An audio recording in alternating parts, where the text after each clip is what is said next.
Okay, so I want to do this Country Woman magazine, which is filled with sweet treats, Santa's favorites, must try, party pointers, and it's the December January 2022 issue, and it is jam packed. It is so filled with some informational things that you can do for the holidays, and I love these ideas. Welcome Home, your guide to all things fresh, feel good, and country. The door decor. Twinkle Toes, put your best foot forward by welcoming your guests with a fun and creative sock wreath. To make this wreath, look at page 13. Okay, here's the how to for the sock wreath. What you'll need is a foam wreath form, colorful Christmas socks. These always can be found on Amazon or local department stores around the holidays, or if you go to the Dollar Tree. Scissors, craft knife, and hot glue. You're going to slice the wreath in one place so that you can slide these socks onto the form. Cut the toes off of the socks. Slide those socks one by one onto the wreath and scrunch them together until the form is full. You're going to cover that opening with a sock so that the cut is hidden. Use dabs of hot glue to secure the loose socks to the wreath form as needed. You're going to cut a rectangle of fabric from one sock and tie it to a bow and then add it to the top of the wreath. Easy peasy, great gift. Okay, Sugar Rush, and it's simple and sweet. Turn your next batch of treats into a mini masterpiece with this cookie topper. DIY colored sugar. The prep time is 5 minutes, makes 1 1/4 cup, and it's by Sarah Farmer from Waukesha, Wisconsin. You add 1/4 a cup sugar to 1 to 3 drops assorted food coloring. In a small resealable bag, combine your sugar and add a few drops of food coloring. Seal that bag and shake to tint that sugar. Dry the sugar on a flat surface for 15 to 20 minutes before using. They have a nice, well-heeled, old-fashioned quilt stocking. And then they have the homegrown Christmas cactus, which is cute, and a globe trotter where it's actually a stitched together, crocheted snow globe, and it's very cute. So be sure to check those out. They're worth mentioning. That's a wrap. Put a bow on 2021 by hosting a big bash with personalized invitations, food and favors, and a fun gift exchange. The White Elephant Gift Exchange, for example, December 18th at 6:30 p.m., hosted by the Morgans at 333 Lindale Avenue, Burlington. RSVP by December 4th, morgan@email.com. Wrap a silly gift exchange and add an enclosed tag. White Elephant Essentials. What you'll need: cardstock in blue, silver, and white, small white favor boxes, tape roller, marker or craft knife with a cutting mat, printer, a Cricut or a pencil and scissors, and a ribbon. Your invitation, design and type up the invitation on your computer. Print it on a white cardstock. Place pieces of blue and silver cardstock under the invite, then use tape roller to join the layers. Cut out the elephants using the silver cardstock, or like a circuit or Cricut or whatever they want to call that thing. Or print out an elephant, trace it onto a silver cardstock and cut it out with a pair of scissors. Place the elephant at the top of each invite. Add numbers to some of the elephant tags with a permanent marker, or use a craft knife and add and mat to cut out numbers. Guests will draw these to determine who picks first. Decorate the tags with ribbons or embellishments if desired. Your favor box. You want to buy a small gift favor box and then fill them up with pieces of silver and blue candy. Then attach each a silver cardstock elephant to the front of each box using the tape roller. Exchange rules. Whether it's an office party or a gathering of friends, the white elephant has become a favorite holiday tradition. The rules can be whatever you want them to be. Just remember that the goal is to spark friendly competition and have a marvelous time. Variations abound, but here's a rundown of the most widely accepted way to play. Ask every guest to bring a wrapped present. Decide ahead of time how much to spend. Put all the gifts on a centrally located table. Drop number tags, one each person participating, into a basket. Ask each of the guests to draw a number from the basket. Guest number 1 goes first, picks a gift, and then opens it. Oohs and ahs will be all around. Guest number 2 either selects a gift from the table and unwraps it, or steals number 1 gift. If number 2 opts to steal, guest number 1 gets to choose another gift from the table and open it. Guest number 3 can either choose a gift from the table or steal a gift from either player 1 or 2. Guests have their gifts stolen and can also always pick a new gift, either by taking one from the table or by stealing another's gift. But they can't steal their own gifts back from another player during the same turn. Each turn must end and after a maximum of 3 swaps. Once all the players have taken a turn, guest number 1 has the chance to steal a gift, making it a direct swap with another guest. That guest can steal and so on. There is no limit to the number of steals on the last turn. The exchange doesn't end until one of the guests decide to keep his or her gift instead of stealing another's guest, and everyone will leave happy. Some of the things that you might see at these elephant exchanges: a puppy chow, which takes 15 minutes to make and makes about 6 cups. It's a snack mix, perfect late night treat to pick me up between meals. Sometimes I take a big batch to work of it, and my co-workers always eat it up quickly. Mary Oblin from Selinsgrove, Pennsylvania. Now here's the 4 ingredients you'll need. 1 cup of semi-sweet chocolate chips, 1/4 cup creamy peanut butter, 6 cups corn or rice checks, 1 cup confectioner's sugar. You're going to first melt in a large microwave-safe bowl. Melt your chocolate chips on high for 30 seconds. Stir, microwave until the chips are melted, 30 seconds longer. Stir in the peanut butter. Gently stir in the cereal until coated and set aside. Pour confectioner's sugar into a large airtight container. Mix in cereal mixture and shake until well coated. Store and refrigerate in an airtight container. A half a cup is 194 calories. 7 grams of fat, 3 grams saturated fat, 0 grams cholesterol. Come on, Donna. 170 milligrams sodium, 33 gram carb, 19 grams sugar, 1 gram fiber, 3 gram protein. Now, cheddar pecan crisp. The prep time is 25 minutes plus chilling. Bake time is 15 minutes per batch plus cooling. Makes 24 dozen. Lots of holiday treats are sweet. For a change of pace, I'll fill a goodie bag with these savory crackers. Freeze some of the dough logs if you want to have some of this large batch for later. Heather Necessary from Shamokin Dam, Pennsylvania. And here's your ingredients.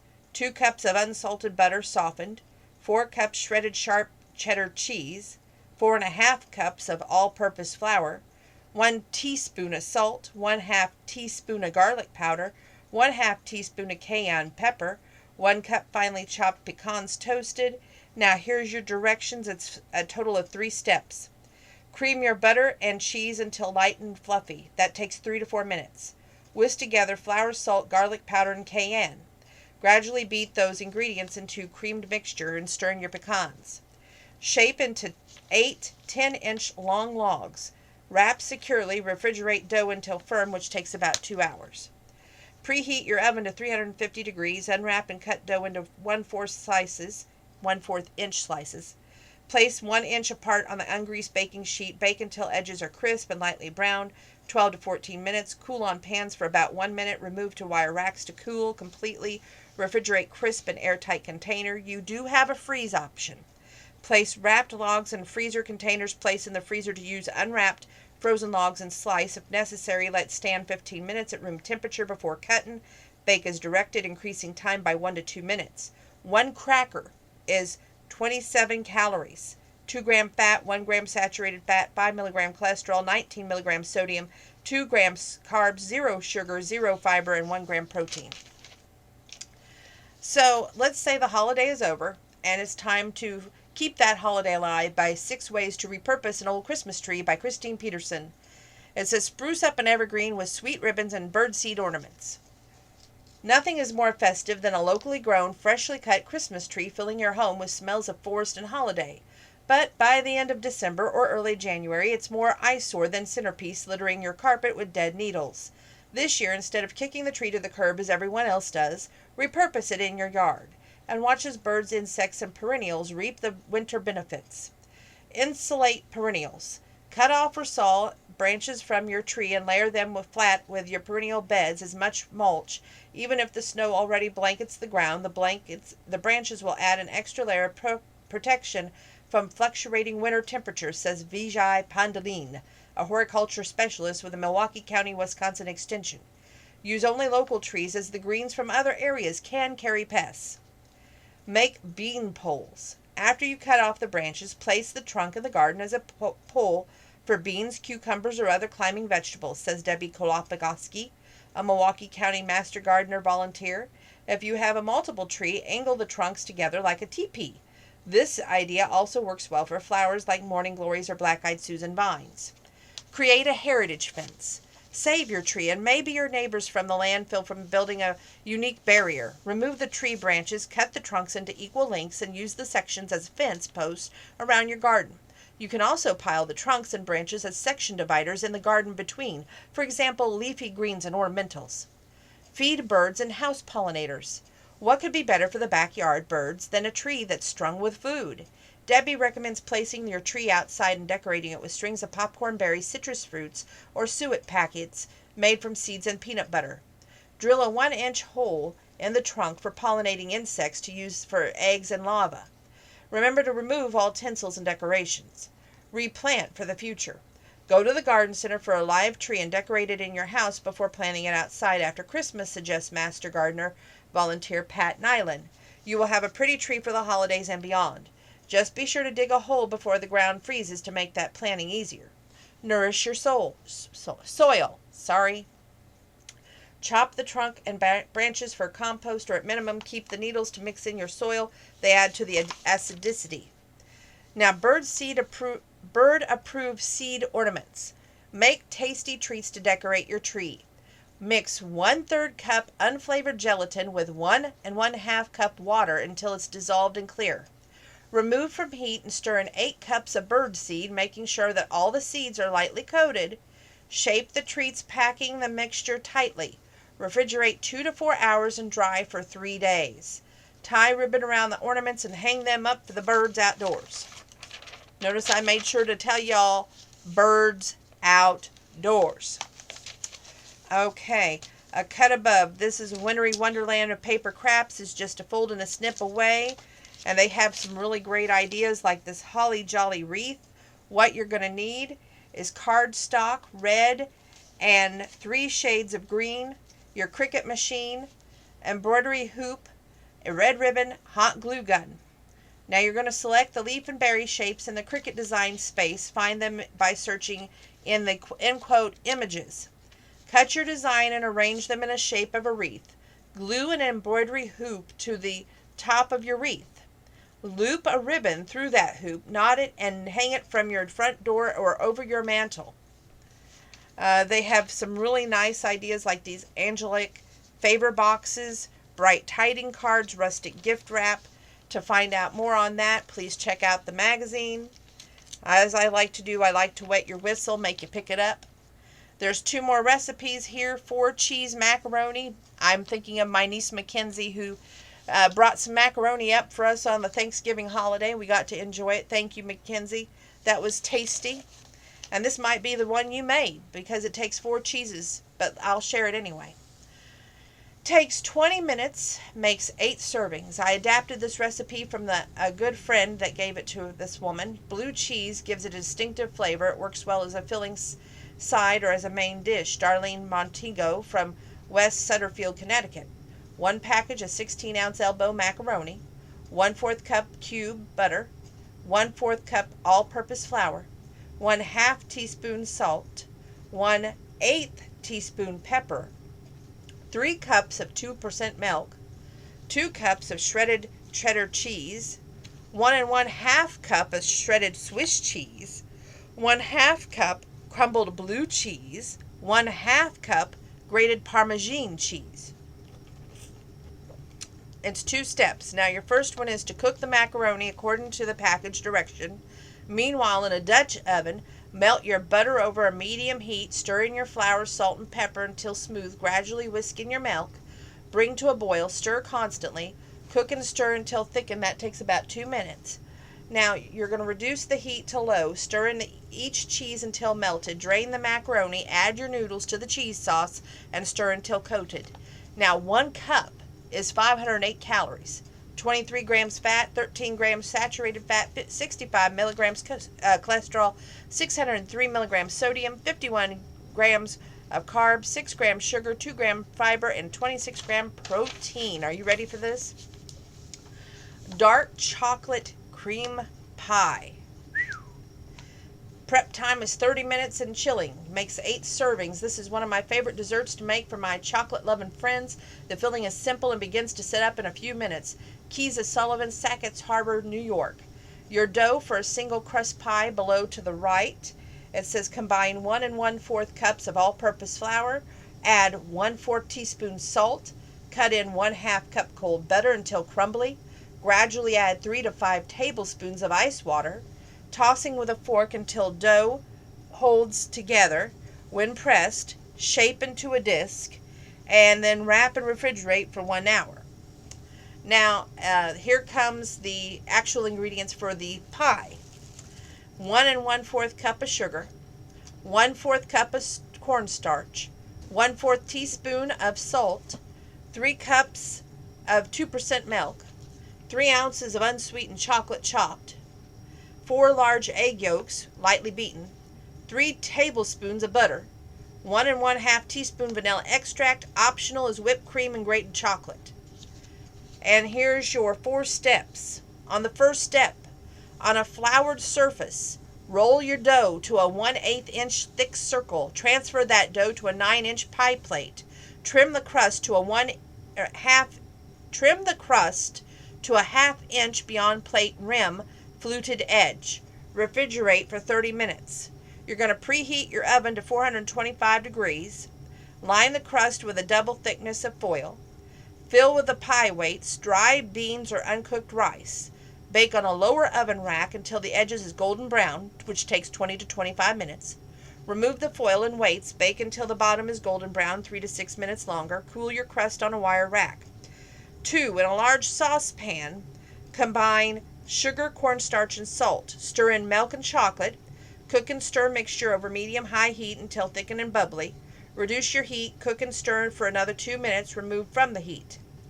Now your next step. Stir a small amount of hot filling into the egg yolk. Return all to the pan, stirring constantly. You're going to bring it to a gentle boil. Cook for 2 minutes longer and remove from the heat. The 4th and final step. Gently stir in the butter and vanilla until butter is fully melted. Spoon your filling into crust. Cool on a wire rack. Cover and chill for at least 3 hours. If desired, serve pie with whipped cream and grated chocolate. One piece is 390 calories, 19 gram fat, 10 grams saturated fat, 128 milligram cholesterol, 218 milligrams sodium, 52 milligrams carbs, 37 grams sugar, 2 grams fiber, and 7 grams of protein. We are not done with recipes. This is an excellent book if you want to get out there and cook, make Santa some cookies. That's what we're doing next for Santa from scratch.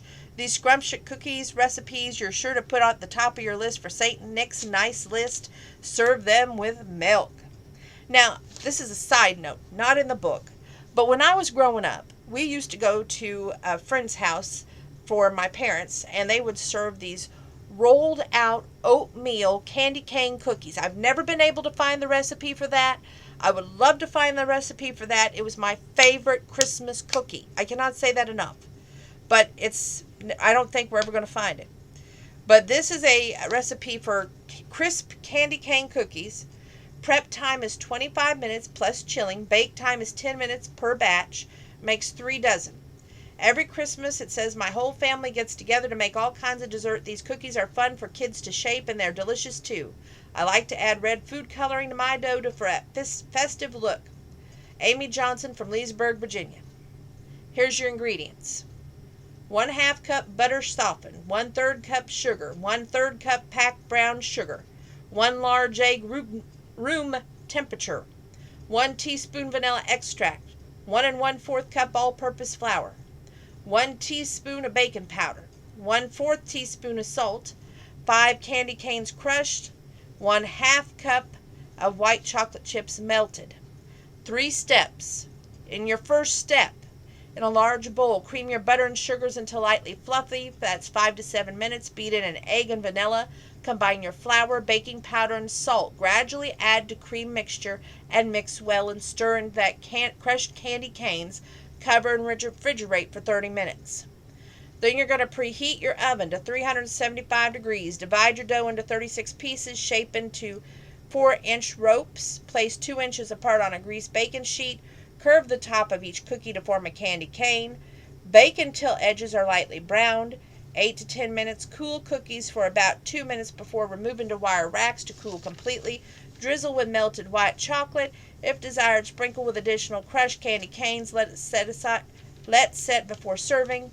One cookie is 66 calories, 3 grams fat, 2 grams saturated fat, 12 milligram cholesterol, 54 milligrams sodium, 10 gram carb, 6 grams sugar, 0 fiber, and 1 gram of protein. One's worth mentioning: Grandma's Spritz cookies, double chocolate pretzel turtle cookies. But the one I'm going to share with you, and there's also horn walnut cookies, but the one I'm going to share with you is chocolate peanut butter toppers. So 30 minutes your prep time. Bake time is 15 minutes plus, that's per batch, plus cooling. Makes 5 dozen cookies. Says my mother-in-law was well known for her delicious Sunday dinners, which sometimes included these rich and creamy cookies. She always enjoyed baking and even worked in a bakery to help put her sons through college. Kathy Pawlowski out of Naperville, Illinois. Now, your ingredients are quite complicated, so listen up. You may have to pause and rewatch. 1 cup of butter softened, 1/2 cup sugar, 2 teaspoons vanilla extract, 2 cups of all-purpose flour, additional sugar. For the peanut butter topping, you're going to need 1/3 cup packed brown sugar, 1/3 cup creamy peanut butter, 1/4 cup butter softened. For the chocolate glaze, you're going to need 1/2 cup semi-sweet chocolate chips melted, 1/3 cup confectioner's sugar, 2 tablespoons of 2% milk. It's a 3-step process. First step, you're going to preheat your oven to 325 degrees in a large bowl. Cream butter and sugar until light and fluffy, 5 to 7 minutes. Beaten vanilla. Gradually add flour to cream mixture and mix well. Shape your dough into 3/4 inch balls. Coat bottom of a glass with cooking spray, then dip it in sugar. Flatten the cookies and prepare with that prepared glass. And dip the glass in sugar again as needed. Place on a baking sheet. Bake until that sets, which takes 12 to 15 minutes. Remove to wire rack to cool completely. Now in your third and final step, in a small bowl, beat the brown sugar, peanut butter, and butter until smooth. You're going to spread 1 teaspoon over each cookie. Combine that glaze ingredients, gently spread 3/4 teaspoon over each peanut butter layer. Store in a single layer in an airtight container. 1 cookie is 157 calories. 10 gram fat, 6 gram saturated fat, 20 milligram cholesterol, 75 milligram sodium, 16 gram carb, 9 gram sugar, and 1 gram of fiber. Okay, more cookies they share in the book that we're not, but that's why I'm wanting to wet your whistle to pick up the book. And they have a From the Heart, Winter's Miracle. A dark, cold night opens the heart to appreciate simplicity and embrace serenity by Maggie Bright from Monroe, Washington. And it says, to me, winter is not about glitter and gifts, from this lady, and she's got a nice article there about what the holiday's really about. Y'all should check it out. There's a cute little story about a poinsettia mystery. And they end with making these homemade ornaments for your tree out of buttons. Kid you not. We have a Christmas tree made out of buttons, a Christmas wreath made out of buttons, and a snowman with a little top hat made out of buttons. It says to make any of these seasonal shapes, first stack your spare buttons in a desired order. Holding them in place, use a needle to string coordinating colors using embroidery floss from the top to the bottom. Be sure to leave a long tail of floss at the top of the stack. Repeat that same process. This time use a buttonhole position opposite the first.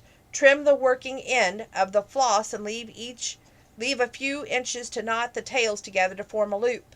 Add some festive embellishments such as ribbon or stars as desired. Here's to getting the tree all buttoned up. And it's really cute that ornaments created with your colorful spares will dress up any holiday tree when it's cute as a button. And that's all I have from Country Woman. Be sure to check this issue out. Jam packed. You won't regret it.